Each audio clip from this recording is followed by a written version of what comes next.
Do you remember being a kid in the early 2000s, just flipping through a gaming magazine and staring at a screenshot of a game like Metal Gear Solid 3 or The Warriors and just like saying to yourself, man, I want that game so bad. Back then, the only thing that was standing in our way was a limited allowance and our parents' permission.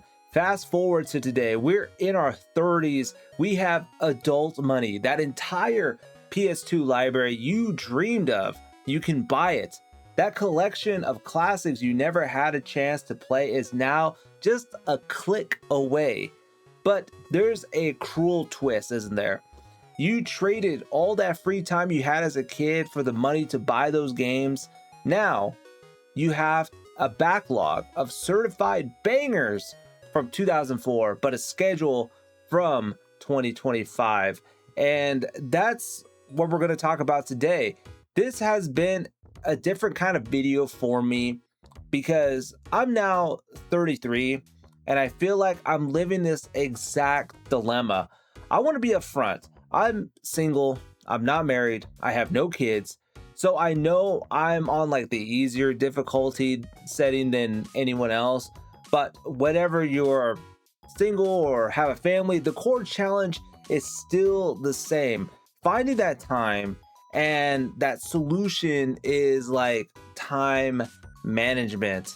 For me, this hits home because gaming has been a huge part of my life since the very beginning. I was very lucky. I was so lucky to have parents who grew up with like the NES, the SNES, the Sega.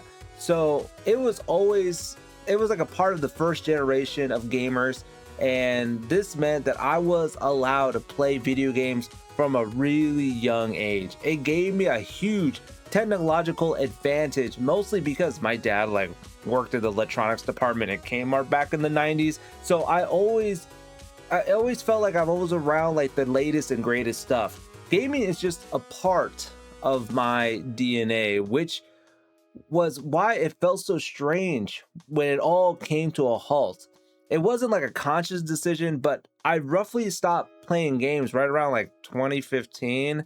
And like right when I got out of college and started like my first real job, that began a period from like 2015 to 2020 where gaming wasn't a priority. I was deep in the ethos of adulting, but then the pandemic hit, and suddenly with more time at home, gaming wasn't just a hobby. It became a lifeline for connecting with friends. And I stepped back into that wild world of like GTA Online, squatted up late night sessions on Call of Duty Warzone, and laughed until I cried during those intense Among Us games. Our Discord became like a new hangout spot, complete with like movie nights and a social connection that truly like reignited that passion. And I jumped in it so hard. And it kind of brings us to this present day challenge. How do you fit this rediscover intense passion into your life that has already been packed? That classic like 9 to 5 grind is a beast of its own. You clock in, you do your thing, you clock out, and then you're hit with that reality of the commute. For me personally, I have an hour each way every single day. That's 2 hours gone just like that before you even walk through the door. And that's not just like the main job. Many of us also have like side hustles.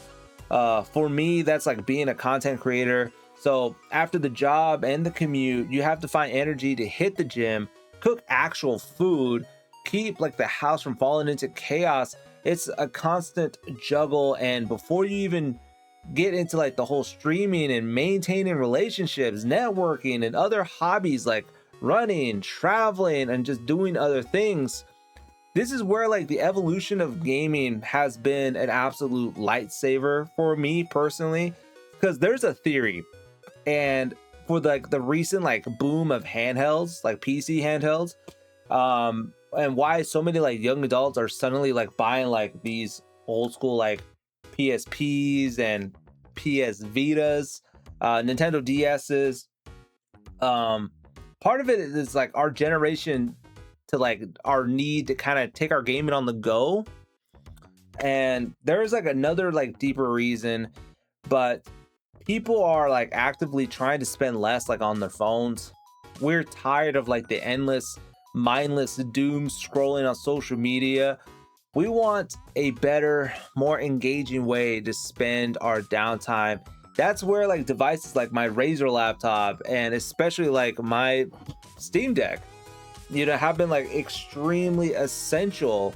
The killer feature is the ability to instantly like pause and resume. Like that to me is like worth the money on its own, because the thing is, you hit that power button and you could be in the middle of a massive boss fight, and an hour later you can pick it back up right where you left off on the action. It allows you to replace those like small pockets of time you normally waste on like your phone with quality bite-sized gaming sessions. And speaking for like a better use of time, the community I found since getting back into the whole like gaming ethos has been incredible. Streaming especially has been a huge part of finding that balance. It's not just about playing games, it's about the people you meet. And I decided to like dive into the whole TikTok streaming back in like late 2023 when I was like allowed to, when I got like my first 1,000 followers on TikTok and immediately got access to it. And that's where I found like my true core audience. It turns out there's like a huge community of people who love classics as much as I do, and we bonded over like retro PS2 games like The Warriors and of course like GTA Vice City. Streaming kind of gives me a little bit of a structure to play games that the community that makes it feel worthwhile. It doesn't feel like I'm wasting time. It just feels more like just a hangout sesh with friends that I never knew of who would enjoy the same thing as I did. So as I said at the start, it comes back into like time management. So you have to be deliberate. It's not about like finding those extra hours in the day that don't exist. It's about purposely allocating those hours you have. That might mean scheduling game time just like you would with like a gym session. It takes about like, it could be like 30 minutes before you go to bed and just sit down and tackle a few levels, or picking out like 1 or 2 days of the week just to game. Like I have like allocated like scheduled days where I just sit down and just play. Sometimes you just need to like purposely take that time off on the work and other commitments just to dedicate a day to your hobby, just like any other hobby. Treat it like a mini vacation, because at the end of the day, gaming is a fantastic way to relax and de-stress, where in our 30s, we've earned the right to enjoy our passions. And it's not about like the endless hours anymore. Now it's about like the quality, intentional ways of gaming, right? So let me hit you guys with this. What are your struggles and triumphs with gaming in your 30s?